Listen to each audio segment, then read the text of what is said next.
Welcome to a special episode of Writer's Block. Today we feature one of our own, Kent McDill, who has written a new book, 100 Things Bears Fans Should Know and Do Before They Die. It's his follow-up to 100 Things That Bulls Fans Should Know and Do Before They Die. Kent is a journalist and sports writer. He covered the Bulls for all 6 of their championships. His first year covering the Bears was 1985, their championship year, but his relationship with the team goes back much further than that. So, Kent, welcome to the block. Thank you, Donald.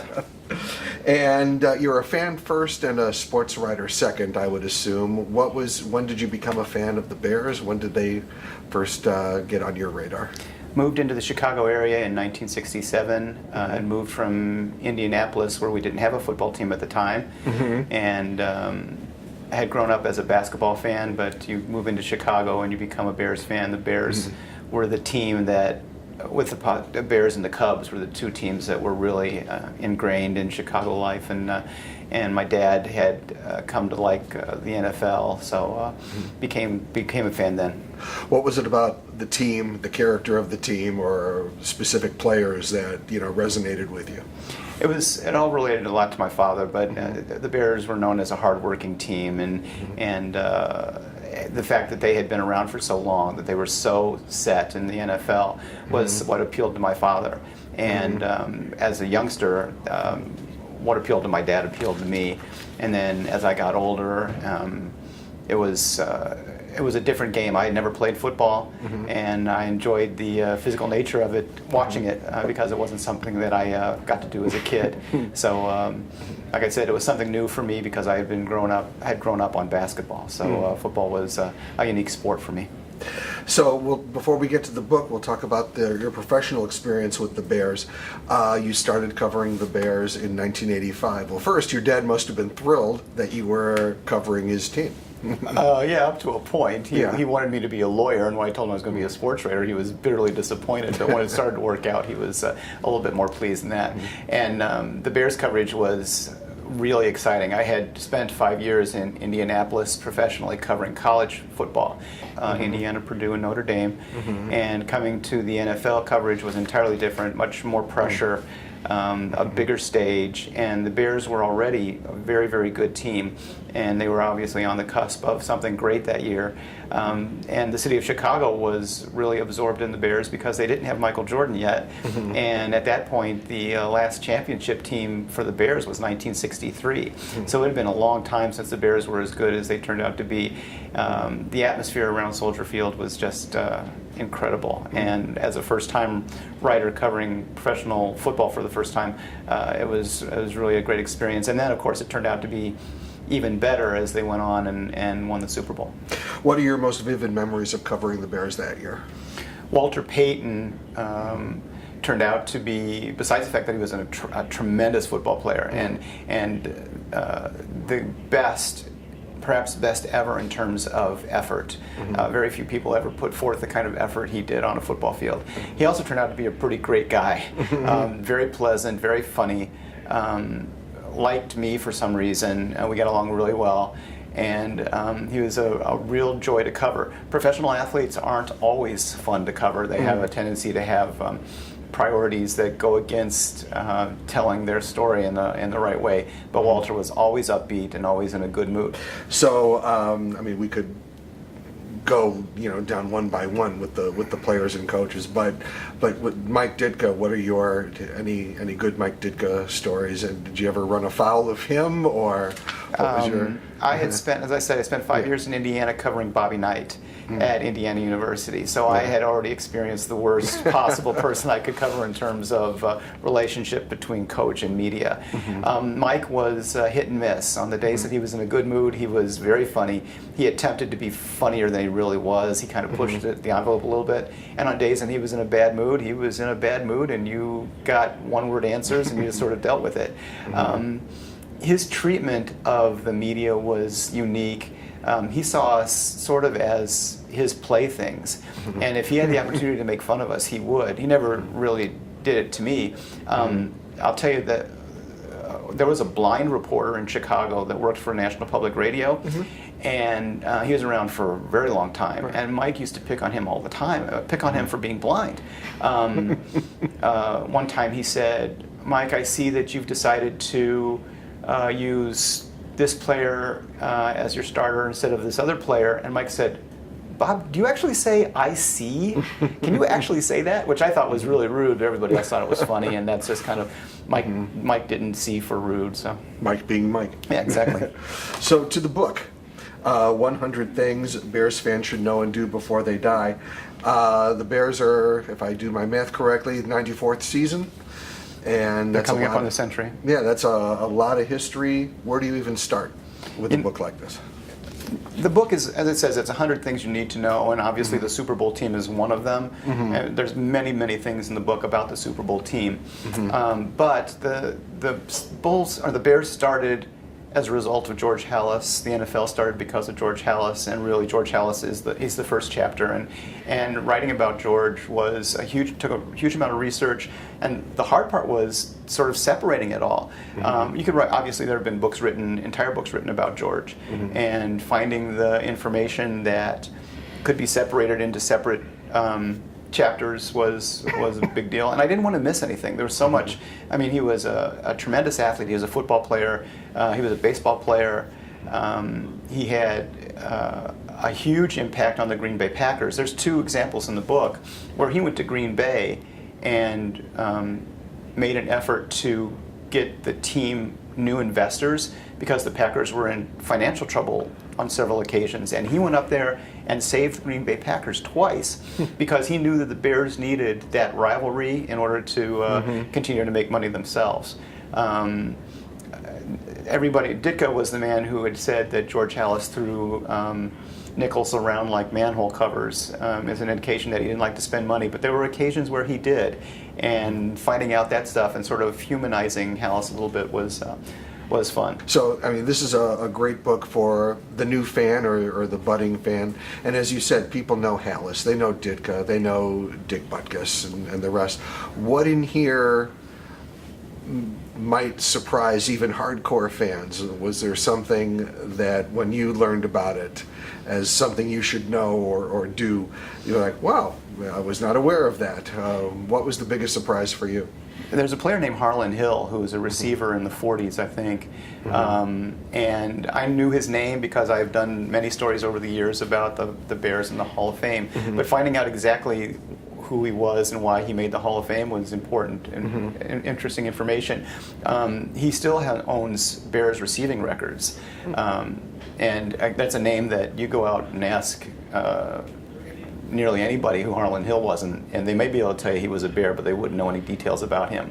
The other thing that's really important is, for some reason, the Bears have never been able to have quality quarterbacking, and Sid Luckman is the best quarterback the Bears have ever had, and he played in the 40s. So we're going like 80 years on his performance, and the game was entirely different back then. There was a lot more running than there was passing, and even though the NFL is a passing league today, Sid Luckman still owns many of the Bears' passing records, which I think is unique. Now, books like this are great for sports talk shows and for callers to debate, and they're great for sparking, bar fights and stuff. How did you do? It must have been a challenge to do the rankings. For example, you've got Lovie Smith at 14 and Dick Butkus at 16. So, how did you do these rankings? The book is not supposed to be chronological. The publisher, Triumph Books, which is in Chicago, encourages those of us who write for them not to make it chronological. It's supposed to be based on significance or importance. And what happened is I collected all the information, as much of the information as I could, and based on how much information I had on a particular subject, that's how I determined where they were going to rank. I also tried to avoid having chapters that related to each other. Like, I wouldn't put Butkus and Singletary back to back. So I did try to jump between eras, between topics, coach and player. I always tried to throw in, there's a lot of chapters that aren't coach or player related, they're event related. There's Soldier Field is one of the top chapters. So I tried to spread that information out as opposed to making it chronological or a topic that sort of goes through a certain section. defense, offense, coach, player. I tried to move those things around so that it was more of a jumping thing. And it's a book that's designed to be able to be opened at any page, and you can just dive right in. So it must have been hard narrowing it down to 100 things. Is there something that didn't make the cut that you'd perhaps like to share with us, or might there be a sequel, 100 more things you should? No, coming up with 100 things, and each chapter is approximately 700 words, and finding 100 things that could be captured in 100 words, I pretty much got all the information. I do concern myself with people saying, because I don't want what you just said was, why is so and so number 20 in the book? But it's was my decision, and my publishers were fine with it. And if I tell them, I said when they write their book, they can put that topic up at 15 if they wish. But I think it's fairly complete. There's stuff that has to do with the 90 years of the Bulls or the Bears that's not in there, and if that's true, there's something in there that'll jump off, and there's more research to be done. There's hundreds of books have been written about the Bears over the years, and there's more information to be had. But this one, if you read this, you're going to be pretty well up on the team. Yeah. Now, Chicago is one of America's great sports towns, if not the greatest. You got the Blackhawks, the Bears, the Bulls, the White Sox, the Cubs. We can edit that out, right? Yeah, okay.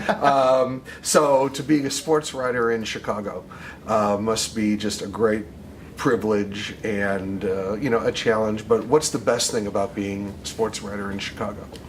It's not a real job. It's a job. The best thing about it is it's a job that everybody thinks they want to have. When I'm in any sort of social situation and somebody says, "What do you do for a living?" Once I throw it out there, I'm the center of attention in most cases because of that. And on those, when I used to travel with the sports teams a lot, if I sat next to a woman on a plane, I would not tell her I was a sports writer, simply because in most cases there just wasn't going to be any conversation going on. I would make something else up. But it's a popular topic, and there are a lot of people that think that they would love to be a sports writer. It's a job. There's difficulties to it, but the pressure exists. The only pressure that really exists is deadlines, and after a while, you get to learn how to handle that. So it's a fun occupation. And in terms of perks, you've been to a Super Bowl, and there was something about a Jimmy Buffett. Tell me about that. Yeah, well, when the Bears went to the Super Bowl in '06, we were in Miami for the entire week, and Super Bowls are a lot of work. There's a lot of stories to be covered, and then when you get down to the Thursday and Friday of that week, all the stories have been covered, and you really have to dig. But the night before the game, we found out that Jimmy Buffett was performing there in Miami at the Clevelander Hotel, and I'm a huge Jimmy Buffett fan, and tickets were going for $1,000 a ticket. So one bad thing about being a sports writer is that you don't make a lot of money. The reason you don't make a lot of money is the minute you leave, there's somebody there ready to take your job. So I didn't pay $1,000 for the ticket, but they had set things up at the hotel in such a way that you could hear. There were big screens out in front of the restaurant, and so we got to see the concert and hear it. We just weren't inside. That was a nice way to spend the night before the Super Bowl. However, I did a TV appearance the next morning.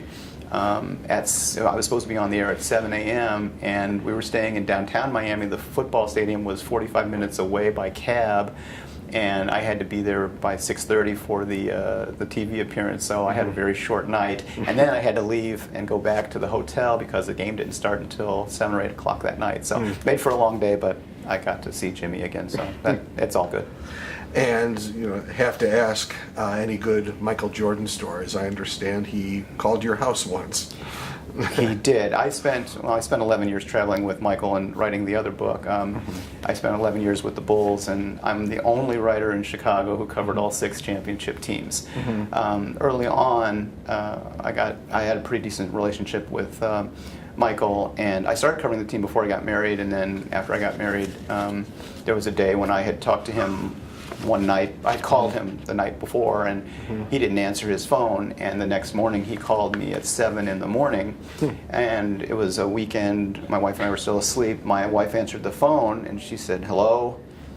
May I ask who's calling?" And she hands me the phone, and he says it's Michael Jordan. And I got on the phone, and Michael was laughing, and I assume he got that a lot. People found it hard to believe that Michael Jordan was placing the phone call. But my son, actually just the other day, my son was rummaging through the garage and found an old personal phone book of mine that had Michael's cell phone number in it, and he said, Dad, can I dial this? And I said, you can dial it. I don't think it's his number anymore, but you can give it a shot. So he was very excited to know that at one point I had Michael Jordan's personal phone number. Do you have a lot of memorabilia? Do you have a lot of, from your years? I do not. Covering the teams. I wasn't ever that sort, and the other thing, which you're aware of, is that we were prohibited from getting autographs. Part of the deal is, as a sports writer, there's sort of a written agreement that you're not going to be a fan when you go into the locker room, that you're going to be a professional and just be getting your job done. So I've known Michael now for 30 years, and I spent 11 years with him on an almost daily basis, and I've never acquired his autograph, which my sons are both really upset about. Sure. But that was just part of the deal. So your predictions for the Bears this year? They have an incredibly easy schedule. They've already gotten through the toughest part of it.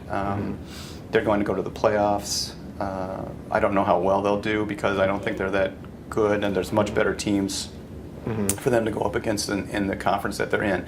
But they will get to the playoffs, and so new coach Mark Trestman's first year will be a success. And what's next? You've done the Bulls, you've done the Bears. 100 things a Cub fan should do before they die? Yeah. Like get a clue? No, just kidding. I was a season ticket holder for 25 years, so.